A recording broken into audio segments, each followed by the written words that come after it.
enfoque de los sábados se ha trasladado ahora a Paracas, no hay todavía un sol rutilante, y el día de ayer, efectivamente, con su temblor, también con entusiasmos y con el fervor imaginativo de imaginarse el Perú justamente en el CADE, cómo será en nuestro país dentro de 15 años, se supone que ese puede ser el lapso que demore justamente el que lleguemos al primer mundo.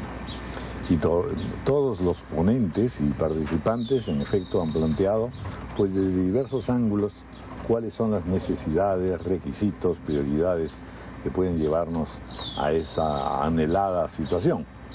De hecho, uno de los aspectos importantes de este CADE es precisamente que además de los participantes consuetudinarios y particularmente analistas, empresarios, economistas, se han añadido dos áreas muy importantes, áreas de postulación de proyectos y programas que libremente la gente haga, y en efecto se han recibido una gran cantidad de propuestas.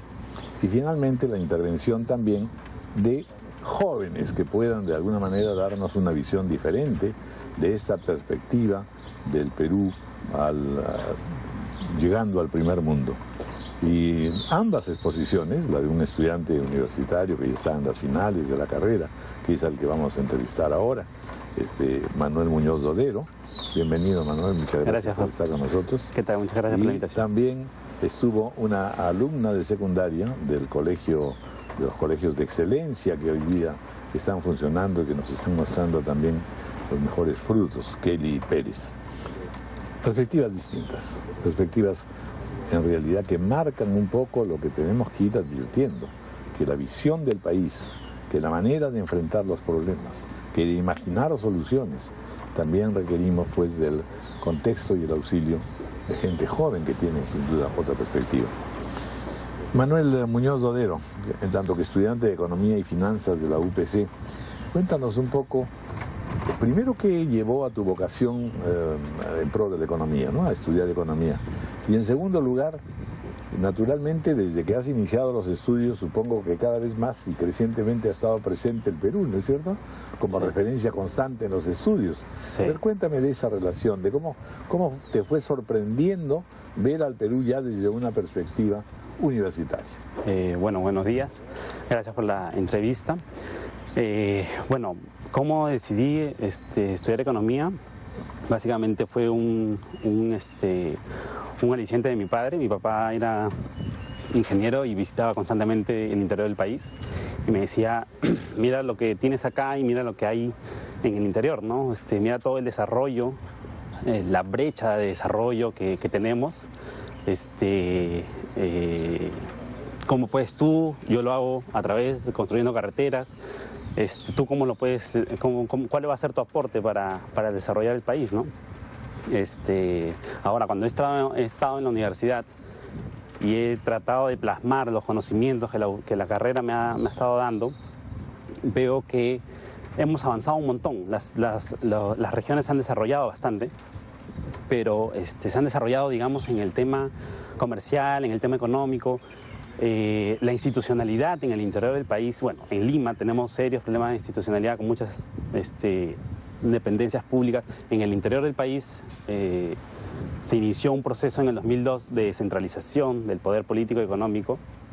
Sin embargo, desde mi punto de vista y el de muchos compañeros, ese desarrollo esperado o el desarrollo que esperábamos tener con la descentralización no se da. No hay un cambio profundo en cómo mantener, cómo darle sostenibilidad a esa institucionalidad. Sin duda. Ahora, hay un aspecto que también conviene, y de hecho se ha tocado a lo largo de este CADE, ¿no es cierto? Dos áreas. Una, la de seguridad, que por supuesto complota contra toda idea que podamos tener de progreso, de hecho, porque es inseguridad y corrupción al mismo tiempo. Y lo segundo es todo el esfuerzo que tenemos que hacer en educación.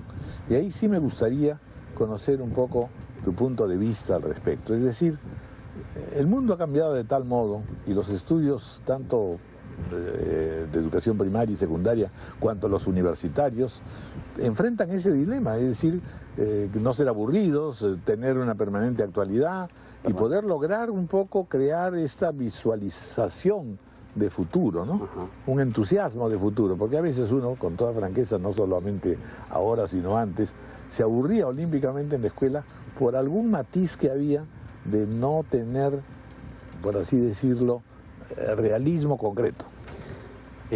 Sí, mira, en el tema educativo, en la conferencia de educación que tuvimos en el CADE, vimos o nos dimos cuenta de los grandes desarrollos que se están dando para cambiar la situación actual de la educación.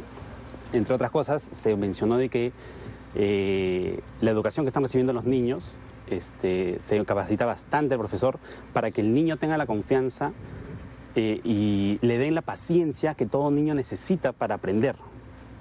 Sin embargo, considero yo de que cuando pasas a la universidad se tiene que hacer un enfoque para que el universitario busque el nuevo conocimiento y esté actualizado permanentemente. O sea, muchas veces considero de que el alumno va a las clases, a sus aulas, recibe la clase y nada más. Y ahí queda. Ahí queda.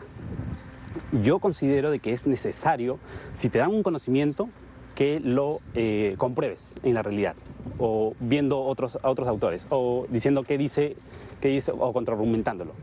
Y tratando de mejorar ese conocimiento con tu experiencia, o si ese conocimiento que te han transferido es real y lo puedes comprobar en la realidad, ¿no? Eso es algo que yo veo que muchos universitarios no están desarrollando. Considero de que cómo puedes aplicar los conocimientos adquiridos en la universidad yendo a campo, visitando la famosa regiones. dualidad, teoría y práctica, ¿no es cierto? Y en el caso del Perú, la otra cosa que se reclama mucho es la capacidad de gestión. Exacto. Eso en realidad se aprende en los hechos, es muy difícil estudiar gestión solamente, ¿no es cierto? Exacto. Ahora, tú hacías referencia a tu papá y a cómo él te invitaba a estudiar y definir de qué ambos de acción había que llevar. Y ese es otro terreno importante, que es la diferencia que existe todavía, la distancia que hay entre las regiones y el mundo central de Lima, en lo que se refiere precisamente a oportunidades educativas. ¿Tú has podido verificar eso? Mire, las oportunidades, hay una gran brecha entre oportunidades de una persona que estudia en la capital y una persona que ha estudiado en un colegio rural de algún punto de la sierra. Ahí hay que comenzar a cambiar eso, porque si no se le da las mismas oportunidades, obviamente el desarrollo no va a ser al mismo nivel. En el interior del país tenemos, como usted dice, es un problema serio de gestión. Muchos gobiernos locales, gobiernos regionales, no saben cómo gestionar sus recursos, que han crecido de una manera exponencial en un lapso de 8 a 10 años. Y creo que ahí los jóvenes estamos pecando de no darnos cuenta del potencial del nicho de mercado que tenemos, o de la especialización que podemos tener asesorando a esas regiones, asesorando a esos gobiernos locales. Sí, es una gran oportunidad que muchos jóvenes, si se dieran la oportunidad de vivir un tiempo en el interior, podrían aprender. Una última cosa. Justamente se ha hablado que en realidad entre hoy y llegar al primer mundo pueden pasar 15 años o 17 años o 20 años. ¿Cómo te imaginas, cómo imaginar a Manuel Muñoz Dodero en el 2024, por así decirlo? Entre el 24 y el 27. ¿Cómo me imagino yo el país? No, tú. Yo. Tú dentro de este país que ha cambiado.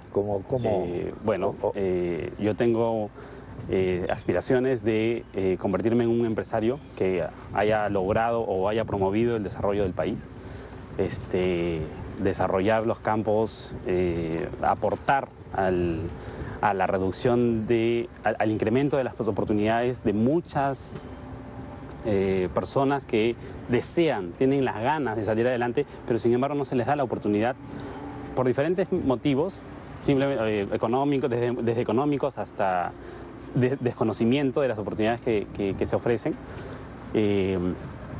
Aportar también, considero que es importante un aporte de los empresarios hacia la política. Creo que participar un poco más en la política de los gestores, de los líderes de opinión, de los empresarios, es vital para el desarrollo de nuestra Un punto clave el que estás tocando, la verdad, y que qué bueno que sea así, porque en efecto lo que necesitamos es mejorar la condición también de la clase política, ¿no es cierto? Exacto, es vital, o sea... Bueno, muy bien, Manuel Muñoz Rodero. Yo ya no, de repente no estaré el 27, pero en todo caso seremos con toda seguridad un país distinto y espero que más justo también. Sí, yo también lo creo. Muchas gracias. A usted, muchas gracias por la invitación. Vamos a hacer una pausa y de inmediato vamos a hacer un balance, en fin, de los resultados de este CADE con dos de los directamente responsables y animadores, Gonzalo Aguirre, presidente de IPAE, y Pablo de la Flor, presidente de CADE 2014. Una pausa.